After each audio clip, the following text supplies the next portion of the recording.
Magandang hapon, Malacañang Press Corps at welcome muli sa ating press briefing ngayong araw, December 14, 2023. Sa ikalabing-dalawang pagpupulong ng National Economic and Development Authority o NEDA, inaprubahan ni Pangulong Ferdinand R. Marcos Jr. ang draft executive order na nagpapalawig sa Reduced Most Favored Nation o MFN tariff rates on meat of swine, corn, and rice. Inaprubahan din ng Pangulo ang ilang infrastructure projects at plano gaya ng Dalton Pass East Alignment Road at ang Master Plan on the High Standard Highway Network Development. Tinalakay din ng ilang update tungkol sa mga Public-Private Partnership o PPP projects. Para bigyan tayo ng mga detalye sa mga naging kasunduan ng Pangulo at ang panghuling NEDA board meeting ng taon, we have with us NEDA Secretary Arsenio Balisacan. Good afternoon, sir. Good afternoon. Good afternoon, members of the Malacañang Press Corps. This year has been very highly productive for the NEDA board, as we were able to convene at least once a month, making it the most regular series of NEDA board meetings in recent times. This demonstrates President Ferdinand Marcos Jr.'s strong recognition of the importance of expediting the approval of game-changing projects that are crucial to social and economic transformation for the Philippines. Following today's meetings, which is also the last for 2023, I am pleased to announce that the NEDA board has approved 4 high-impact projects, plans, and policies. First, the NEDA board confirmed the construction project of the Department of Public Works and Highways for a 23-kilometer 4-lane alternative road to bypass the existing Dalton Pass in Central Luzon, particularly during road closures due to calamities. With a cost of 67.4 billion pesos and an expected completion by 2031, the project will facilitate the seamless transport of people in the delivery of essential goods and services within the region. Second, the board endorsed the proposed executive order to extend the Reduced Most Favored Nation or FMN tariff rates on selected commodities covered under Executive Order Number 10 Series of 2022, including pork, corn, and rice, until December 31, 2024. Thus, the tariff rates for pork will remain at 15% in quota and 25% out quota, corn at 5% in quota and 15% out quota, and rice at 35% for both in quota and out quota for the extended period. In addition, the NEDA board also approved the recommendation of the Committee on Tariff-Related Matters to modify the review period for the tariff rate on coal from semestral to an annual basis. Meanwhile, the tariff rates on pork, corn, and rice will be reviewed in a semestral basis. The proposed extension of the reduced tariffs will help ensure an adequate supply of agricultural commodities and maintain stable and affordable prices, thereby better managing potential inflationary pressures. We will also be able to encourage alternative supply to diversify the country's market sources and establish a forward-looking trade policy that will allow effective and timely response for possible supply and price shocks brought about by major challenges such as the worsening African swine fever or ASF, anticipated impact of the El Niño phenomenon, and continuous increases in commodity prices in the world market. Third, the NEDA board also confirmed the second phase of the Master Plan on High Standard Highways or HSS network development of the Department of Public Works and Highways. This aims to provide a higher quality, high standard highway network for faster, safer, more comfortable, more reliable, and environmentally friendly road transport supporting the goals of rapid, inclusive, and sustained economic growth in the country. The master plan has identified 53 Class 1 projects that will be implemented in the short term, meaning to be completed by 2030, medium term, meaning to commence in 2030 and to be completed by 2035, and long term, meaning to commence in 2035 and completed in by 2045. These projects will support connectivity for economic growth and development, efficiency in reducing traffic congestion, environmental sustainability, and social acceptability. Lastly, the NEDA board approved the 8-point action agenda of the Department of Health's medium-term strategy for the health sector from 2023 to 2028. Aligned with the Philippine Development Plan and the Universal Health Care Program, this action agenda contains priority strategies for the health sector that are divided into 3 major parts dedicated for every Filipino, every community, and every health worker and institution in the country. It takes into consideration the current health outcomes, lessons that can help improve our health systems as exposed by the COVID-19 pandemic, and the implementation of the Mandanas-Garcia ruling. During the meeting, the NEDA board also received updates on previously approved PPP projects, namely 1. The University of the Philippines General Hospital or UPPGH Cancer Center Public-Private Partnership Project is currently undergoing procurement in accordance with the BOT law. 2.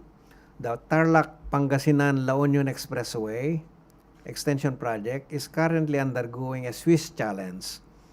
The contract may be awarded in March if there is no challenger, or in May 2024 if there is a challenger. 3. For the solicited proposal to rehabilitate, operate, expand, and transfer of the Ninoy Aquino International Airport PPP project, the deadline for the bid submission for the project is on December 27. 4. On the upgrade, expansion, operation, and maintenance of the Laguindingan International Airport, negotiations between the DOTR and Civil Aviation Authority of the Philippines or CAAP and the proponent were conducted from September to November 2023. The award of the contract is expected to take place between May 2024 and February 2025. As for the Dialysis Center PPP project for the Renal Center facility of the Baguio General Hospital and Medical Center, the bidding for the project is targeted to commence before the year ends. Finally, as for the upgrade, expansion, operation, and maintenance for the Bohol Panglao International Airport, negotiations between DOTR, CAAP, and the original proponent has commenced in November 2023. The contract award is expected to take place between August 20. Quality employment through investments and significantly improve the living standards for every Filipino. Maligayang Pasko sa inyong lahat. Thank you and I look forward to your questions. Pia Gutierrez from ABS-CBN. Hi, sir. Magandang hapon. Sir, what were the considerations of the President in extending EO number 10? Kasama po ba dito, sir, yung expected impact ng El Niño to the agricultural sector next year? Yes, our review of the Commission on Tariff and Related Matters is that there are continuing challenges in the global markets, and there are supply issues, remaining supply issues. In the case of swine, for example, I mentioned the continuing spread of the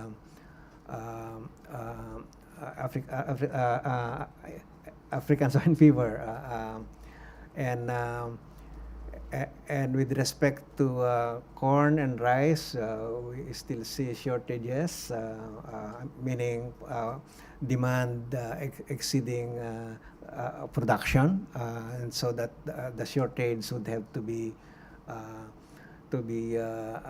sourced from imports, but world prices continue to be elevated, and so to reduce the impact of high prices coming from imported products, we have to extend the validity of the reduced tariffs.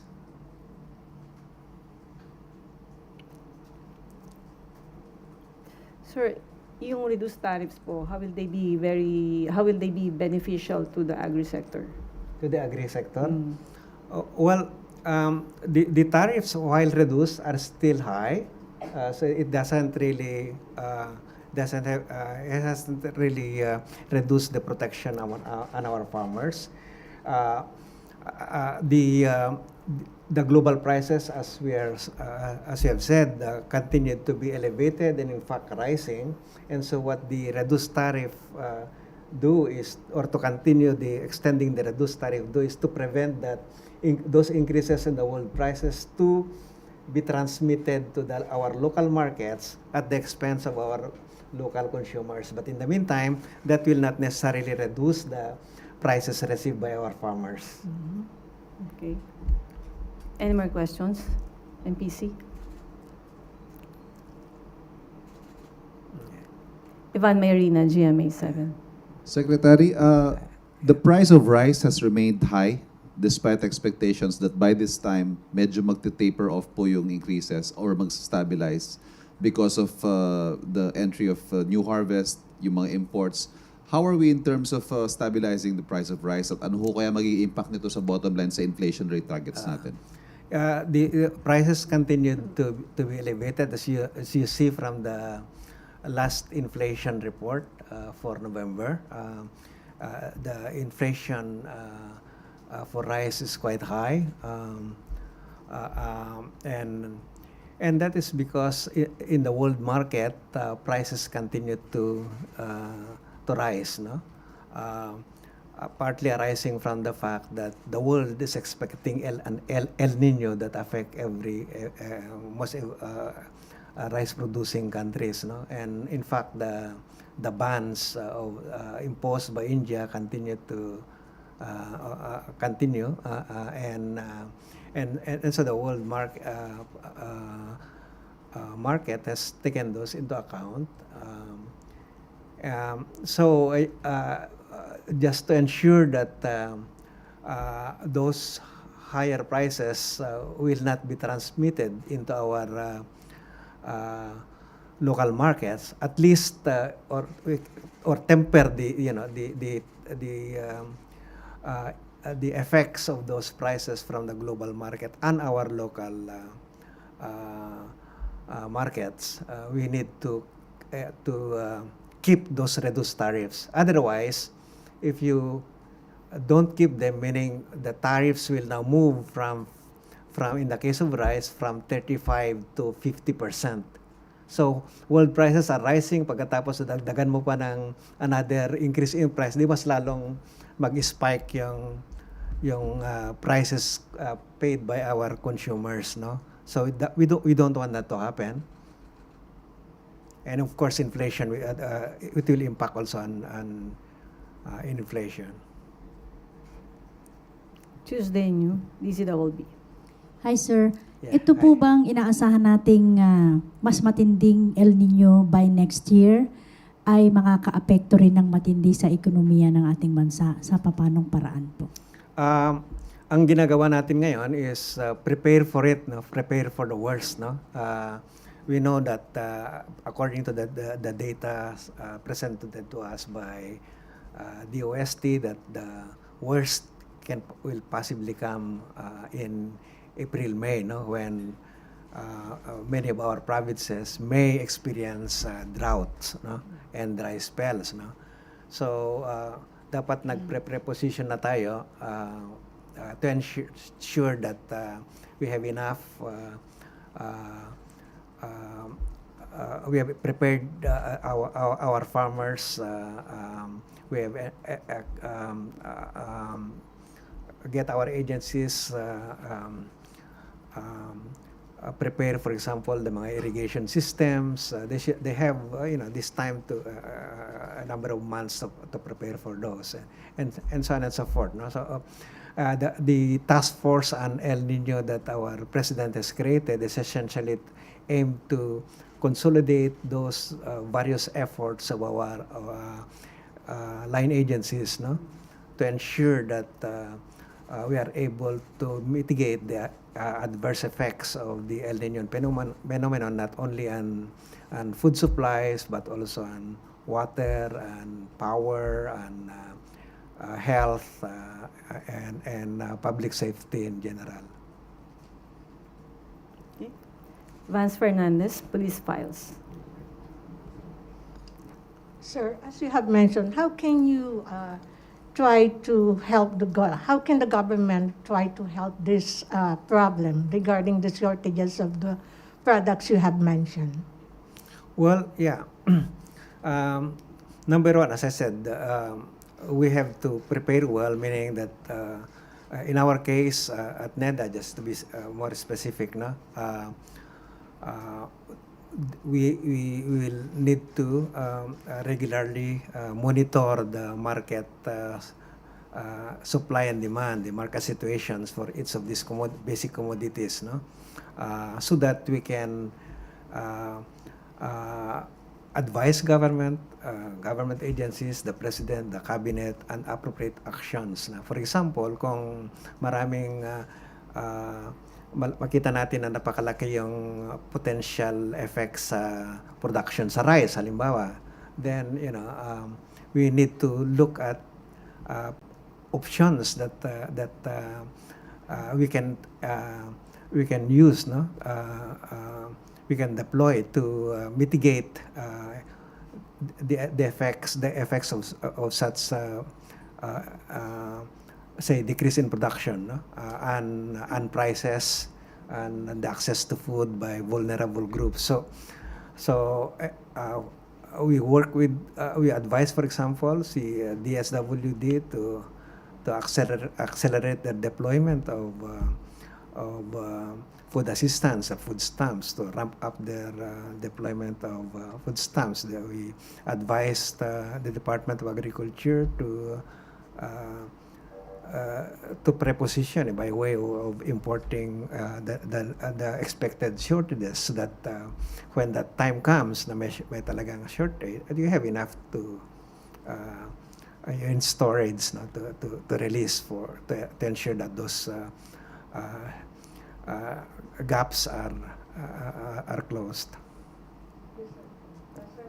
How about, can you try to give us an update on our Philippine economy this 2023? Update on? Philippine economy. Oh, the 2010, 2023, we have done well.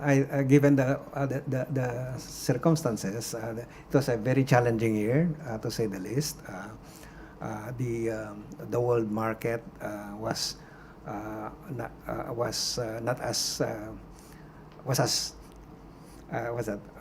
far more challenging than initially expected. Say at this time period last year. Then months later, you saw all these multilateral agencies reducing the growth prospects for practically almost every country and the world in particular. So a much more reduced growth prospect, no? And I said we have done well, because if you look at the way we have performed in relation to our into those many other countries, we have remained among the top performers, economic performers in Asia and in Southeast Asia. In according, she have read the report of ADB the other yesterday. We remain the best performer in our region. So we have not I've not given up yet the 6% because it is the low range of the or low the low number for the range of 6 to 7%. No, but I'm still hoping that we get at least the 6%. But even if we missed that a bit, again, that we should congratulate ourselves, we should be very thankful that we did not get as much reduction as many other countries. Moving forward, for 2024, we do think that one, we have learned many lessons also from this year, and how to better manage our programs. For example, we had hiccups on government spending in the first half of the year, right? And that really hit us hard by way of growth and the kind of services we're able to provide our people. We have learned our lessons from there, and we would not want to see that repeated in the coming year. No, we have. I think that looking at what our many development observers are seeing and are reporting, they see the Philippines to be a rising star in this part of the world. So we are optimistic, and I think that despite the challenges, we have done well. Okay. Any more questions? Okay, no more questions. That concludes our press briefing this afternoon. Thank you, Secretary Arsenio Balisacan, and thank you, Malacañang Press Corps.